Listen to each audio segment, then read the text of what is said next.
সকলোলৈকে সম্ভাষণ জনাই আজি এফালে যাবলৈ ওলাইছোঁ আমি। আজি যাম বৰপেটা ৰোড লেখিকা সমাৰোহৰ আজি বৰ্ষপূৰ্তি অনুষ্ঠান, তালৈ যাবলৈ ওলাইছোঁ। গৈ আপোনালোকক দেখুৱাম। এটি ভাল লগা অনুষ্ঠানলৈ যাম, আপোনালোককো সময়ে সময়ে দেখুৱাম আমি কি কৰোঁ। শংকৰদেৱ শিশু নিকেতন পালোহি আমি। ইয়াতে আছে অনুষ্ঠান, বৰ্ষপূৰ্তি অনুষ্ঠান। বৰপেটা ৰোড স্থিত শংকৰদেৱ শিশু নিকেতনৰ প্ৰেক্ষাগৃহত অনুষ্ঠিত হ'ব।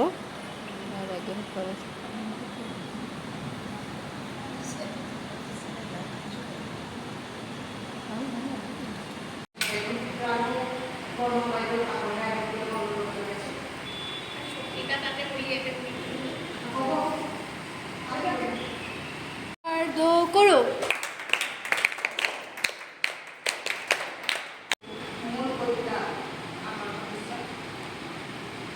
সৈনিক কালী প্ৰকাৰ 1 কৰোঁ।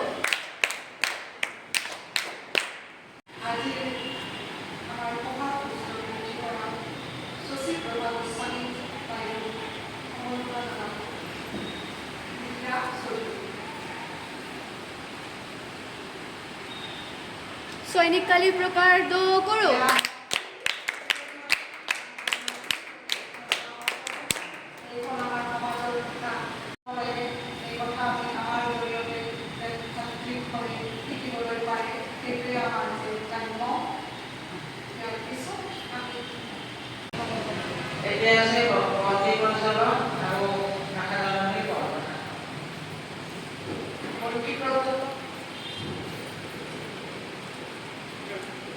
আমাৰ অনুষ্ঠানৰ বৰ্তি প্ৰজ্বলন কৰিব আমাৰ বাইদেউ চিত্ৰলেখা চৌধুৰীয়ে।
মুখপত্ৰ এখন আৰু কবিতা পুথি এখন উপস্থিত হ'ব।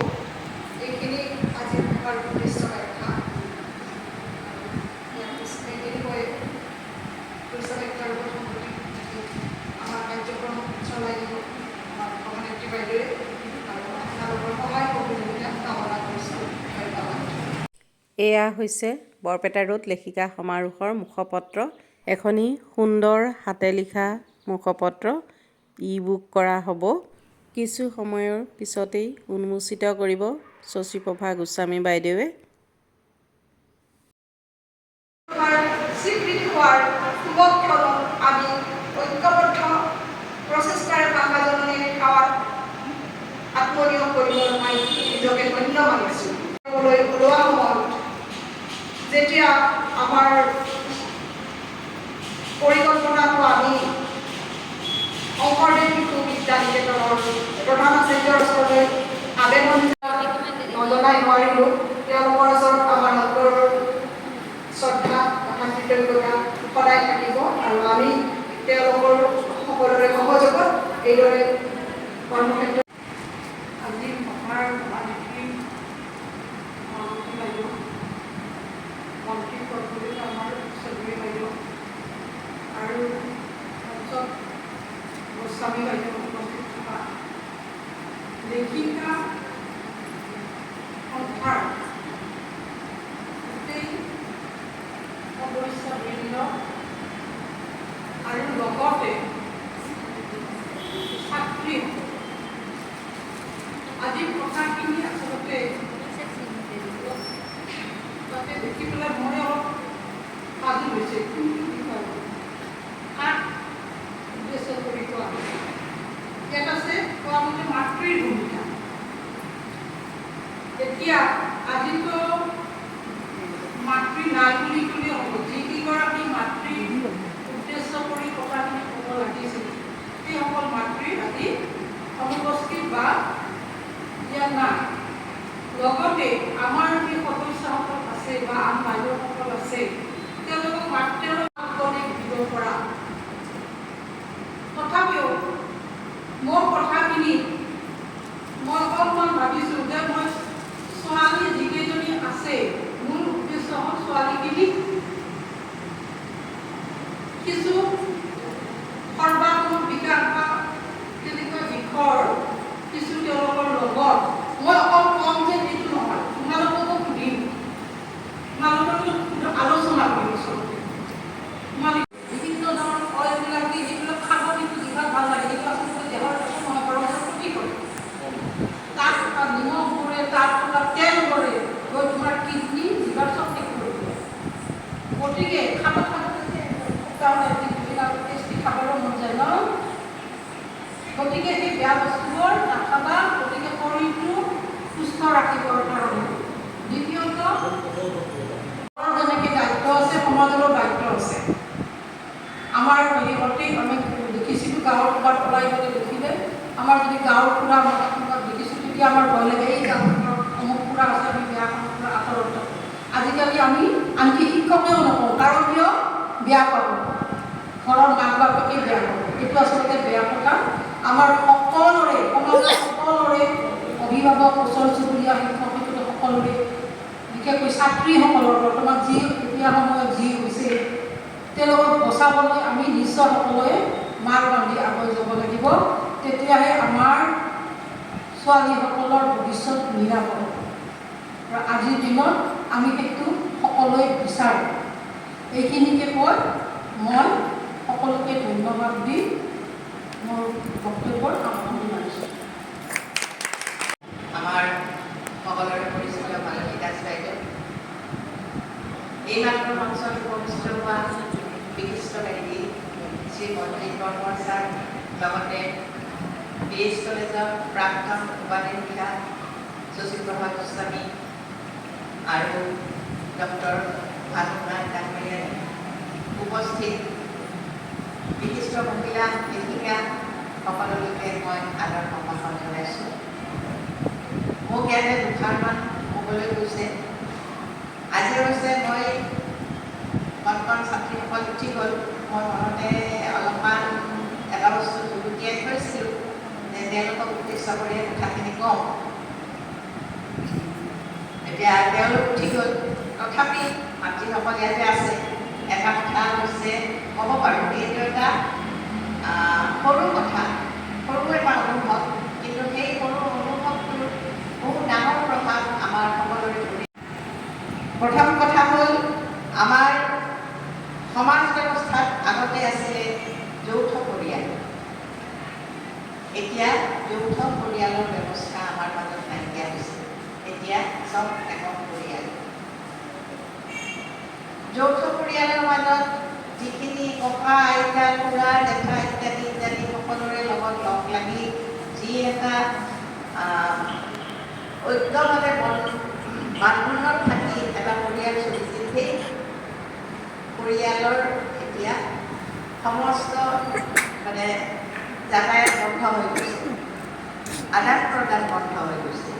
কোনেও কাকো আন্তৰিকতাৰে এতিয়া গ্ৰহণ কৰিব নোৱাৰা হৈছে, এইটো কাৰণত যে সকলোৰে মাজত এটা দূৰত্ব বাঢ়ি গৈছে। একক পৰিয়ালতো আগতে ভগাই খাইছিল, আজিকালি এই ব্যৱস্থা নাই। স্কুলতো কাৰাকক টিফিন বান্ধি দিব লাগিব, আৰু কৰোণা পূজাৰ পিছততো আৰু বেলেগ ধৰণৰ এটা হেৰি আহি পৰিছে, নিয়মত আবদ্ধ হৈ গৈছে।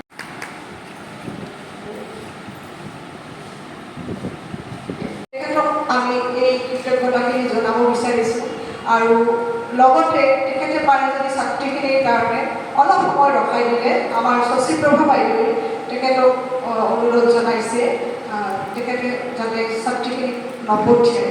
আৰু এইখিনি ক'লো মই, তাৰপিছতে সভানেত্ৰী বাইদেৱে আগবঢ়াব, কিন্তু মই তেখেতক কৃতজ্ঞতাটো দি লৈছোঁ।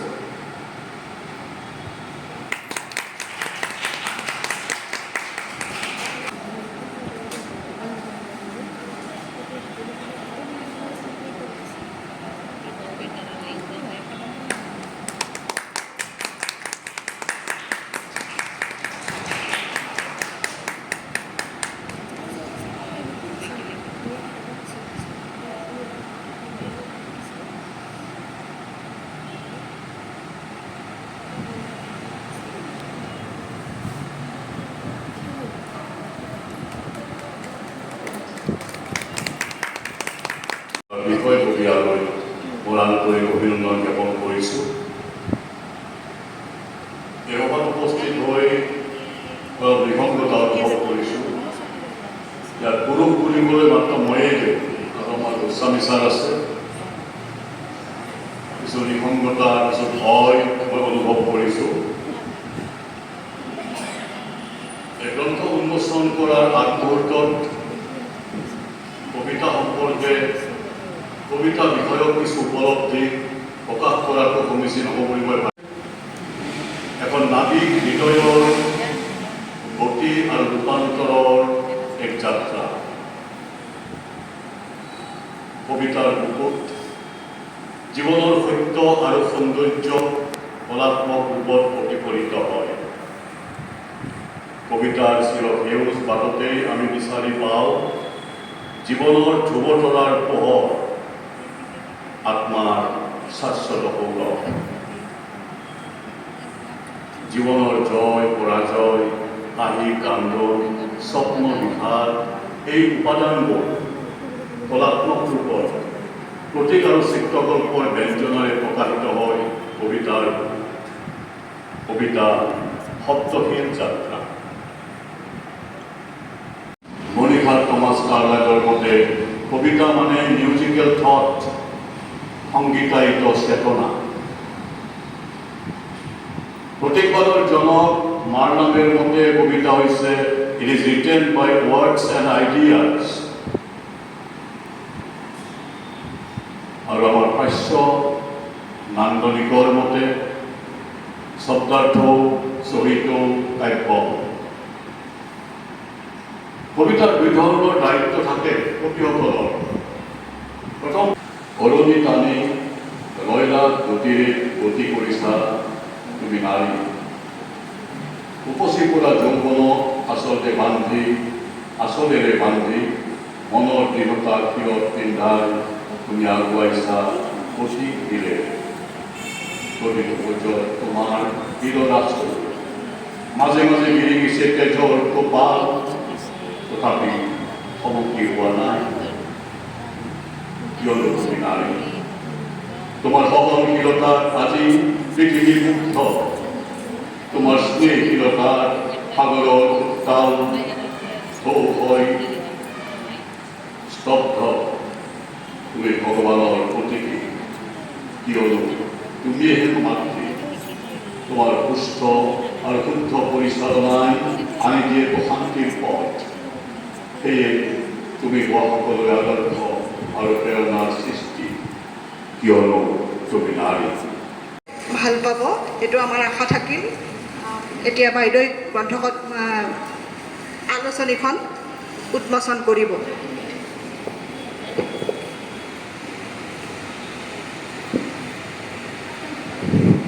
লেখিকা সমাৰোহ সমিতি বৰপেটাৰ থকা আজি ইখন প্ৰথম বাৰ্ষিক অধিৱেশন এই অধিৱেশনত সভাপতিত্ব কৰা সভাপতি মালতীৰাণী ডাঙৰীয়ানী মঞ্চত উপবিষ্ট বিশিষ্ট ব্যক্তিসকল আৰু সভাগৃহত উপস্থিত থকা লেখিকা সমাৰোহৰ সদস্যবৃন্দ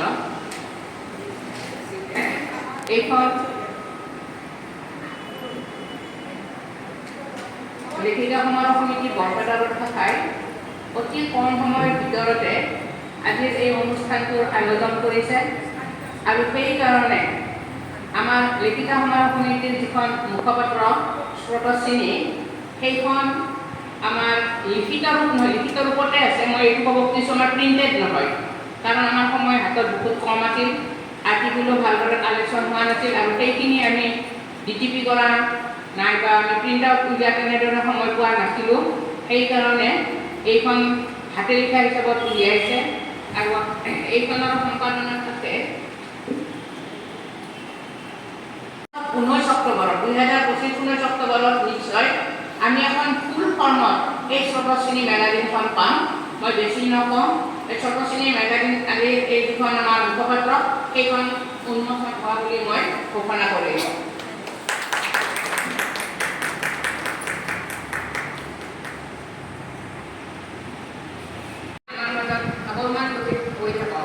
তাৰবাবে আপোনালোকৰ সহায় সহযোগিতা পৰামৰ্শ আৰু আশীৰ্বাদ আমাৰ চিৰকালী অৰ্গানিক হোৱা পদ্ধতিৰ বাবে মাৰ্জনা বিচাৰি স্ৰোতস্বিনী আপোনালোকৰ মাজলৈ আগবঢ়াব আশা কৰোঁ আপোনালোকে আঁতৰি ল'ব প্ৰণীতা দাস উপযুক্ত সম্পাদক বৰপেটাৰ লেখিকা সমাৰোহ সমিতি তাৰিখ 17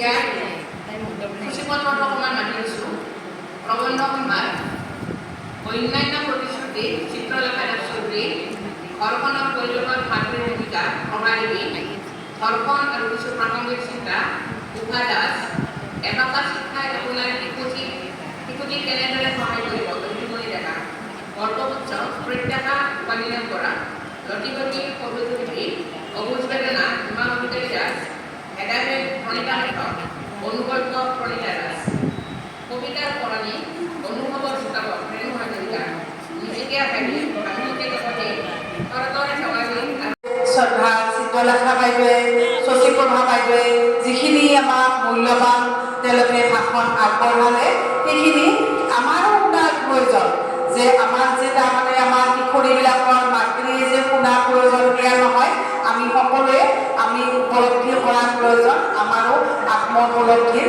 দৰকাৰ তেওঁলোকক আটাইকে ধন্যবাদ জ্ঞাপন কৰি অৰ্থেৰে কবিতা সম্পৰ্কে মূল্যৱান বক্তব্য আগবঢ়ালে সেই বক্তব্যই নিশ্চয় আমাৰ কবিতা প্ৰেমীসকলক বা কবিসকলক সেই বক্তব্যই নিশ্চয় যথেষ্ট সহায় কৰিব মই এটা কথা ক'ব খুজিছোঁ যে আমি সকলোৱে আমি যিসকল আজি আমি ইয়াতে উপস্থিত আছোঁ আমি সকলোৱে যেনেকৈ পাৰোঁ তেনেকৈ আমি লেখিকা সমাৰোহ সমিতিক যদি আমি জীয়াই ৰাখিব পাৰোঁ তেতিয়াহ'লে ভাষা জননীৰ সেৱাত আমি অৰিহণা আগবঢ়োৱা হ'ব আমি কেনেদৰে অতিবাহিত কৰিম এইখিনিয়ে আমাৰ সকলো মহিলাই ভাবিব লাগে আমি প্ৰত্যেকে 24 ঘণ্টাৰ এটা ঘণ্টা এই মহিলা আপোনাৰ সমাজখনৰ ওপৰত দিয়া প্ৰভাৱ যাতে ধনাত্মক হয় সেইটো সকলোৱে অনুকৰণ কৰিব মোৰ দৃষ্টি। কাৰণ আমি উপস্থিত সদস্যসকলে কোনোবাই ক'ব নেকি আৰু ডাঙৰীয়ানী আৰু আমি আহি শেষ পৰ্যায়তে উপনীত হৈছোঁহি। আজি অনুষ্ঠানভাগ আমি সুন্দৰকৈ উপভোগ কৰিলোঁ। মই এই অনুষ্ঠানভাগলৈ অহা বৰ বেছি দিন হোৱা নাই, আহি ভাল লাগিছে। আমি এই আজি প্ৰথম বৰ্ষপূৰ্তি অনুষ্ঠানভাগ আয়োজনত উপস্থিত থাকিবলৈ পাই খুব আনন্দ অনুভৱ কৰিছোঁ আৰু ভৱিষ্যতে এই বৰপেটা ৰোড লেখিকা সমাৰোহ আৰু উন্নতি সাধন কৰক, এয়ে মোৰ ফালৰ পৰা কামনা কৰিছোঁ। ধন্যবাদ।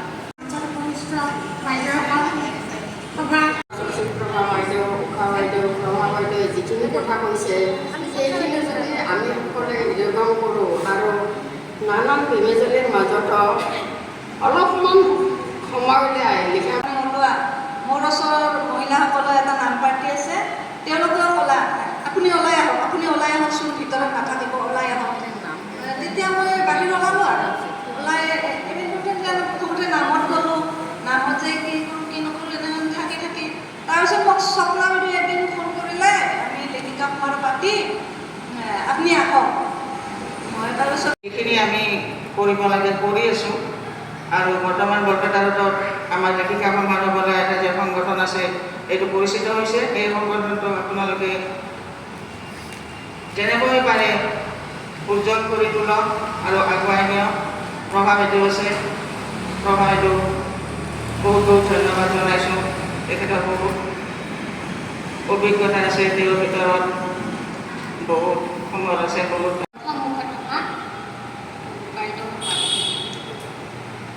আজি সভাখন সুকলমে চলাই নিয়া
শেষ হৈ আহিল। এয়া সকলো বাইদেউসকল সাজু হৈছে যাবলৈ। সুন্দৰভাৱে অনুষ্ঠানভাগ হৈ গ'ল, ভাল লাগিলে। বাইদেউ এয়া বৰ ভাল লাগিল আজি। ভাল লাগিছে। এয়া স্বপ্না বাইদেউ, চিৰ চেনেহী মোৰ আশাজননী বাইদেউ, কৃষ্ণ কৃষ্ণ। লেখিকা সমাৰোহ সমিতি সকলোৱে একেলগে কৈ দিয়ক। জয়গুৰু বৰপেটা ৰোড লেখিকা সমাৰোহ সমিতি। ধন্যবাদ।